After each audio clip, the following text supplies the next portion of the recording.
صرف ایک سورت ہے جو سبحان سے شروع ہوتی ہے، سبحان، اور اس سبحان کے اندر یہ سارے پیغام ہے. پاک ذات، بے عیب ذات، تمہارے قوانین سے بالا تر ذات، تمہاری سوچ سے بالا تر ذات. الذی اسری بعبدہ.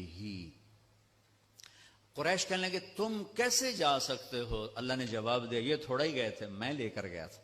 قریش نے کہا بغیر سواریوں پر اتنا وقت لگ جاتا ہے، تم بغیر سواری کے کیسے چلے گئے آ گئے؟ تو اللہ نے کہا یہ نہیں گئے، اسری بعبدہ، میں لے کر گیا، میں لے کر گیا. اور یہاں الف اور با کا جو جوڑ ہے، اسری اور بعبدہ، الف اور با.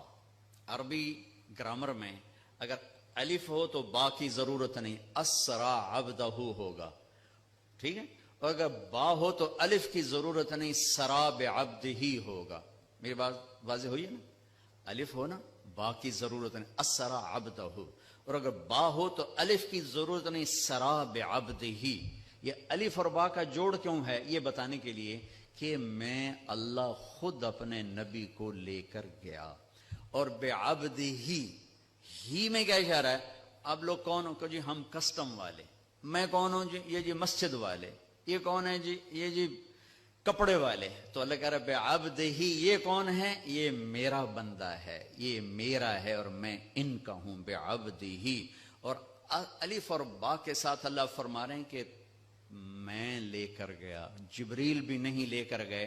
اوپر کا جو آپ نے سفر کیا ہے وہ جبریل کا ہاتھ پکڑ کے نہیں، ان کے کندھوں پر بیٹھ کر نہیں، ان کے پروں پر بیٹھ کر نہیں، اللہ کی قدرت کن کے ساتھ آپ جبریل کے ساتھ گئے ہیں. تو ملکیت کا لباس آپ کو پہنایا گیا اور اپنے ساری فضا کو پار کیا.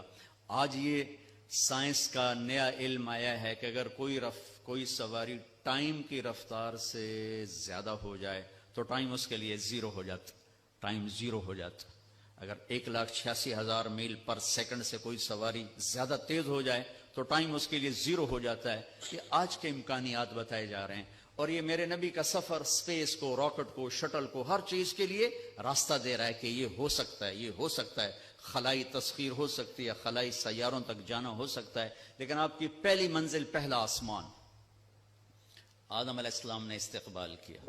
دوسرا آسمان یحییٰ علیہ السلام، زکریا علیہ السلام، عیسیٰ علیہ السلام نے استقبال کیا. تیسری منزل یوسف علیہ السلام، تیسرا آسمان. چوتھی منزل ادریس علیہ السلام، چوتھا آسمان. پانچویں منزل ہارون علیہ السلام، پانچواں آسمان. چھٹی منزل موسیٰ علیہ السلام، چھٹا آسمان. ساتویں منزل، ساتواں آسمان ابراہیم علیہ السلام. ہر آسمان پر نبی کھڑے ہوتے تھے پھولوں کے ہار لے کر. یہ میرا اضافہ ہے استقبال کے لیے. اور ہر نبی کہتے ہمارے بھائی آ گئے، ہمارے نبی آ گئے، ہمارے بھائی آ گئے، ہمارے نبی آ گئے. اب ساتویں آسمان پر پہنچے تو ریسپشن کوئی نہیں. جب میں ابھی آیا تو سارے آپ کے افسران وہاں کھڑے ہوئے تھے. ریسپشن ساتویں آسمان پر ایک بڑے میاں، ایک بیت اللہ ہے، اس کی یوں ٹیک لگا کر نہ بیٹھے ہوئے اور اس طرح ہاتھ رکھ کے بیٹھے ہوئے، سفید داڑھی یہاں تک آ رہی، اور اس بیت اللہ کا طواف ہو رہا ہے، فرشتے طواف کر رہے. آپ پوچھتے ہیں یہ بڑے میاں کون ہیں، یہ بزرگ کون ہیں؟ تو جبریل کہتے ہیں یہ آپ کے دادا ابراہیم علیہ السلام. اگر اللہ چاہتے تو ابراہیم بھی کھڑے ہوتے وہاں، کیونکہ مرتبہ تو ہمارے نبی کا بڑا ہے، رشتہ ابراہیم کا بڑا ہے، مرتبہ ہمارے نبی کا بڑا ہے. لیکن ان کو بٹھایا، ان کو چلایا. یہ میری بات آپ غور سے سنیے گا. ان کو بٹھایا، ان کو چلایا. ساری کائنات حضرت ابراہیم علیہ السلام سے بھر جائے، ہمارے نبی کے برابر نہیں ہو سکتے. ساری کائنات ملائکہ سے بھر جائے، ہمارے نبی کے ایک بال کے برابر نہیں ہو سکتے. جس کو اللہ حبیب بنائے وہ کیا ہوگا؟ جس کے چہرے کی قسمیں والضحیٰ، جس کی زلفوں کی قسمیں واللیل اذا سجا، جس کے شہر کی قسم وہذا البلد الامین، جس پر اتری کتاب کی قسم قاف والقرآن المجید، جس کی جان کی قسم لعمرک انہم لفی سکرتہم یعمہون، جس کا وکیل صفائی بن کے قسم والنجم اذا ہوا ما ضل صاحبکم وما غوا، جس کو تسلیاں دینے کے لیے قسم والضحى واللیل اذا سجا ما ودعك ربك وما قلى، جس کے بول کی قسم وقیل ہی یا رب ان هؤلاء قوم لا یؤمنون، جس کو رحمت للعالمین کا ٹائٹل وما ارسلناک الا رحمت للعالمین وما ارسلناک الا کافۃ للناس بشیرا ونذیرا، جس سے اللہ لاڈ سے کبھی محمد، کبھی احمد، کبھی ماہی، کبھی حاشر، کبھی عاقب، کبھی فاتح، کبھی خاتم، کبھی ابو القاسم، کبھی طٰہٰ، کبھی یاسین، کبھی مزمل، کبھی مدثر، کبھی شاہد، کبھی مبشر، کبھی نذیر، کبھی داعی الی اللہ، کبھی سراج منیر۔ دیکھو تو صحیح اللہ کیا لاڈ کر رہا ہے اپنے نبی کے ساتھ۔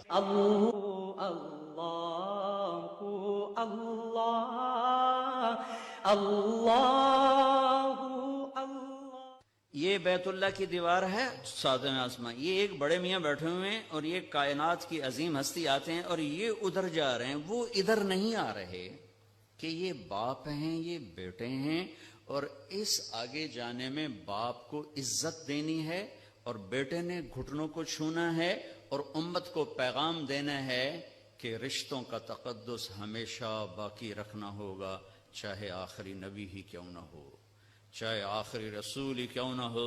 رشتوں کو تولا نہیں جا سکتا، ناپا نہیں جا سکتا، پیسوں پہ نہیں تولنا، رشتہ رشتہ ہوتا ہے۔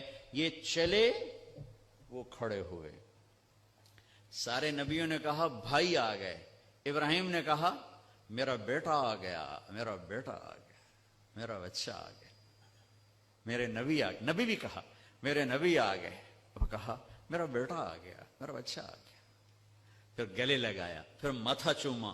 یہ کسی نے نہیں کیا، یہ ابراہیم نے کیا، گلے لگایا، ماتھا چوما، آگے روانہ کیا، ایک پیغام ڈیلیور کیا کہ میرے نبی آپ اتنے مقام کے ہو کر بھی اپنی امت کو پیغام دیں کہ اپنے باپ کے آگے سر جھکائیں، اپنی امت کو پیغام دیں کہ ماں باپ کے رشتے کے سامنے اولاد کو بھی جھکنا پڑتا ہے۔ ابراہیم ملے اور اب جانے لگے تو کہا بیٹا اپنی امت کو میرا سلام کہہ دینا۔ سبحان اللہ، یہ رشتہ بہت گہرا تھا کہ اپنی امت کو میرا سلام کہنا، اور انہیں کہنا جنت خالی زمین ہے اور اس کے باغ باغیچے سبحان اللہ، الحمدللہ، لا الہ الا اللہ، اللہ اکبر ہیں، جتنا کہیں گے اتنے درخت وہاں لگتے جائیں گے۔ اب آپ سدرۃ المنتہا پہنچے تو ایک آج کی اس میں آج کے لہجے کی گفتگو کہ جبریل نے کہا یا رسول اللہ آگے میرے پاس ویزا کوئی نہیں، آگے اور جہان ہے، ملکوتی جہان بھی ختم، ملائکہ کا جہان، سدرۃ المنتہا، یوں سمجھو جبریل اپنے گھر میں کہہ رہے ہیں یا رسول اللہ اس سے آگے میرے پاس ویزا کوئی نہیں، میں نہیں جا سکتا۔ کہا میں اتنا بھی آگے جاؤں گا نا ایک بالش تو میں جل کے راکھ ہو جاؤں گا، میں نہیں جا سکتا۔ تو یہاں آ کر ملکوتی حیثیت بھی ختم ہو کر کوئی اور حیثیت آپ کو عطا کی گئی، وہ اللہ جانے، اللہ کا حبیب جانے۔ عرش تک پہنچنے میں پہلی ہستی کامیاب ہو رہی ہیں، جبریل بھی کہہ رہے ہیں آگے نہیں جا سکتا یا رسول اللہ، بس ختم، میں ختم۔ عرش پہلی دفعہ اس کے دروازے کسی ہستی کے لیے کھل رہے ہیں اور آپ کے قدم عرش پہ پڑ رہے ہیں، اور چوتھی منزل آپ کی اللہ اور حبیب اللہ ہیں کہ اللہ نے سارے پردے ہٹا کر اپنا آپ دکھا کر کہا السلام علیک ایھا النبی ورحمۃ اللہ وبرکاتہ، اے میرے محبوب آپ کا رب آپ کو سلام پیش کرتا ہے۔ اور یہاں حبیب اور حبیب اللہ میں ملاقات ہے، ثم دنا فتدلی فکان قاب قوسین او ادنا۔ یہ لفظ تو آپ نے سنا ہوگا، قاب قوسین، قاب قوسین۔ میں آپ کو آج اس کی تصویر بنا کے دکھاتا ہوں کہ قاب قوسین کا مطلب کیا ہے۔ عربوں میں اکثر لڑائی ہوتی رہتی تھی، جب ان میں صلح ہوتی تھی تو قبیلوں کے سردار کٹھے ہوتے تھے اور صلح ہو رہی۔ صلح کیسے ہوتی تھی؟ یہ ایک کمان ہے عرب سردار کے ہاتھ میں، یہ دوسری کمان ہے دوسرے عرب سردار کے ہاتھ میں، ان دونوں کی لڑائی ہے۔ یہ دو عرب سردار ان میں صلح کروا رہے ہیں، یہ دو ساتھ ان کے اس صلح کو پورا کرنے کے لیے آ رہے ہیں۔ اب یہ ایک محفل ہوتی تھی تو ایک عرب سردار اٹھ کے اپنی کمان یوں کرتا تھا، یہ کمان کا وہ دھاگا ہے جس کے اوپر تیر کھینچا جاتا تھا، اور یہ وہ لکڑی ہے، ٹھیک ہوگی یہ۔ اب یہ یوں آ کر اپنی کمانوں کے سرے یوں ملا دیتے تھے۔ آپ دیکھ رہے ہیں سارے، یہ قوس، یہ قوس، قوس کہتے ہیں کمان کو، یہ قاب ہے، یہ قاب، قاب قوسین، دو کمانوں کی قاب، یہ اور یہ اور یہ قاب، اور یہ قوس، یہ قوس. تو اس ملنے کو عربی میں کہا جاتا ہے قاب قوسین، کہ اب جیسے دو کمانیں ان کے کنارے آپس میں مل گئے تو یہ سردار بھی آپس میں مل گئے، اب ان میں لڑائی نہیں ہوگی. اس محاورے کو اللہ نے اپنے اور حبیب اللہ کے لیے استعمال کیا، فکان قاب قوسین، کہ میرا حبیب میرے قریب ایسے ہوا جیسے دو کمانوں کے کنارے قریب ہوتے ہیں.